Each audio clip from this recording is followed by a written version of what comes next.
Culture Média, Philippe Vandel. Place à l'actualité des médias avec Cyril Lacarrière. Bonjour Cyril. Bonjour Philippe Vandel, bonjour à toutes, bonjour à tous. Alors qu'avez-vous dans votre hôte pour ce journal des médias aujourd'hui ? Une nouvelle fournée de burgers, la multinationale du spliff, un monde qui change et qui s'affiche, un McLesguy pour la famille et le difficile travail des journalistes en Turquie. Et puis Cyril, on va commencer, d'ailleurs on va commencer par un retour sur TMC.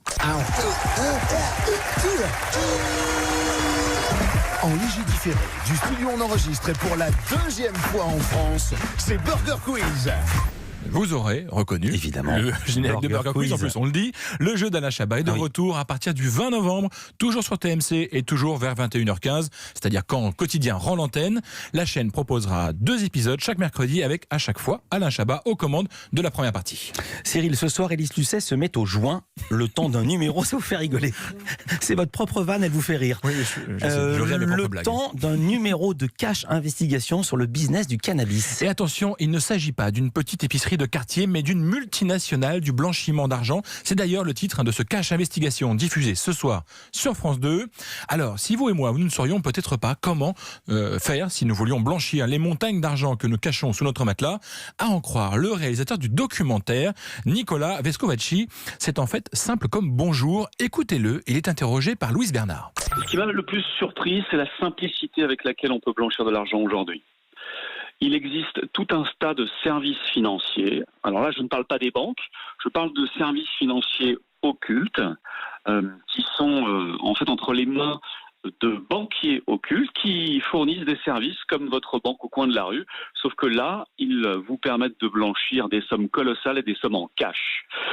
Et il faut vous dire que c'est extrêmement facile de blanchir de l'argent, y compris des dizaines de millions d'euros. Il suffit de connaître les bonnes personnes et d'avoir recours aux bons services financiers. Mais oui, il est possible de blanchir extrêmement facilement des montagnes de cash et les trafiquants de drogue, évidemment, utilisent les services financiers proposés par ces banquiers occultes.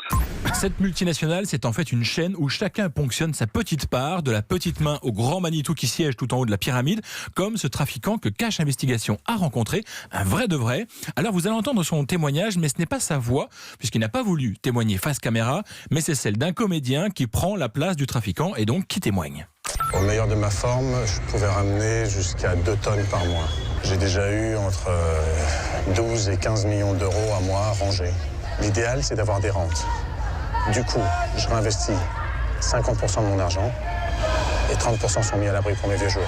Vous avez déjà blanchi de l'argent en France ? Oui, j'ai investi dans des sociétés de transport ou dans la téléphonie qui avaient besoin de liquidité. Ces sociétés me rapportent aujourd'hui entre 15 et 20 000 euros par mois. Au Maroc, ça doit me rapporter autour des 70 000 euros. Et en Algérie, entre 30 et 40 000 euros par mois. Ce qui veut dire que vous avez des revenus à peu près de 100 000 euros par mois ? Oui, c'est ça. Ça paie pour les coups durs, les absences, les longues années de prison. Alors forcément, on se demande combien tout ce blanchiment représente. On écoute à nouveau l'estimation cette fois de Nicolas Vescovaci, le réalisateur de Cash Investigation.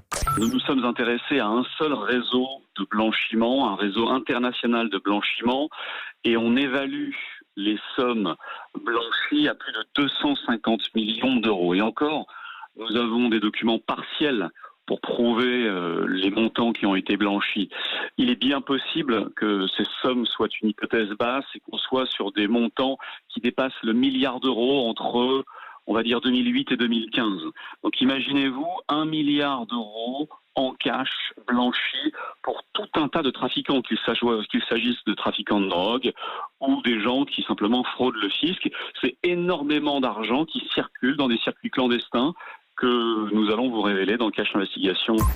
Avis aux amateurs de Cash Investigation, l'émission de ce soir n'est pas programmée en prime time sur France 2, sa case habituelle, mais à 23h, pour cause, évidemment, de sujets sensibles. Attention, il va y avoir du Europe 1 partout à partir d'aujourd'hui. Notre station lance une nouvelle campagne de publicité avec un slogan « Écoutez le monde changer ». Une nouvelle campagne sans visage, en tout cas pas les nôtres, ce qui entre nous me semble tout à fait incompréhensible, mais pas non plus de Mathieu Béliard, de Christophe Ondelat ou de Mathieu Noël, nada.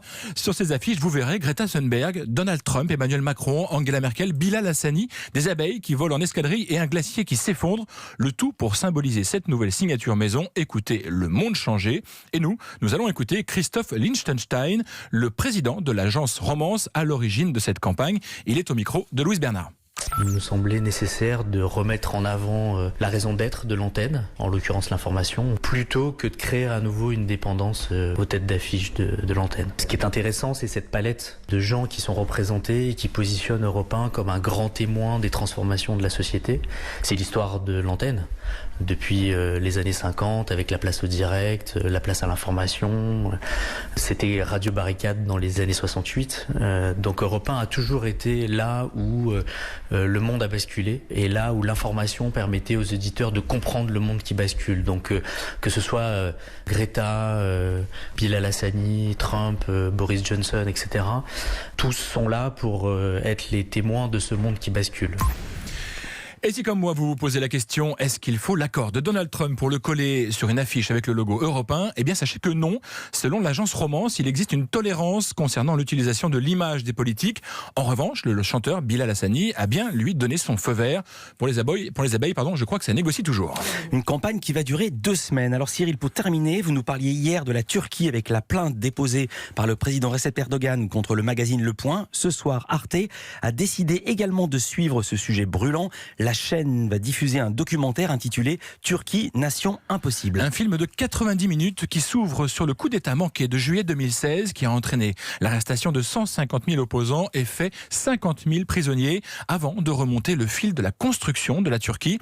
C'était l'occasion de demander au réalisateur Nicolas Glimois comment il avait réussi à bâtir son film et dans quelles conditions il a pu travailler en Turquie. On est confronté à la peur d'un certain nombre, en tout cas de Turcs, de gens qui ont pu s'opposer ou parfois même ne pas s'opposer à Erdogan, mais que celui-ci, que le pouvoir actuel considère comme des opposants, voire des ennemis, puisque c'est vrai que les gens sur place, les gens dans le pays, craignent souvent de parler. On a eu des annulations de dernière minute, on a eu des gens, puisqu'évidemment c'est un film qui dans la construction s'est réalisé sur de nombreux mois. Il y a des gens qui ont changé d'avis parce qu'ils estimaient que c'était plus le moment de parler. Donc il y a en effet une assez grande difficulté quand on traite de thèmes politico-historiques, et notamment quand on est un occidental, puisqu'on va être considéré comme forcément allant dire du mal, entre guillemets, du pouvoir actuel. Il y a des grandes difficultés pour y travailler. Turquie, nation impossible, c'est ce soir à 20h50 sur Arte, mais c'est déjà aussi disponible sur leur plateforme arte.tv. Merci beaucoup. Et puis nous recevrons demain à ce propos Étienne Gernel, le patron du Point, attaqué, je le rappelle, en diffamation en France par le président turc Erdogan. Merci Cyril Lacarrière. À demain.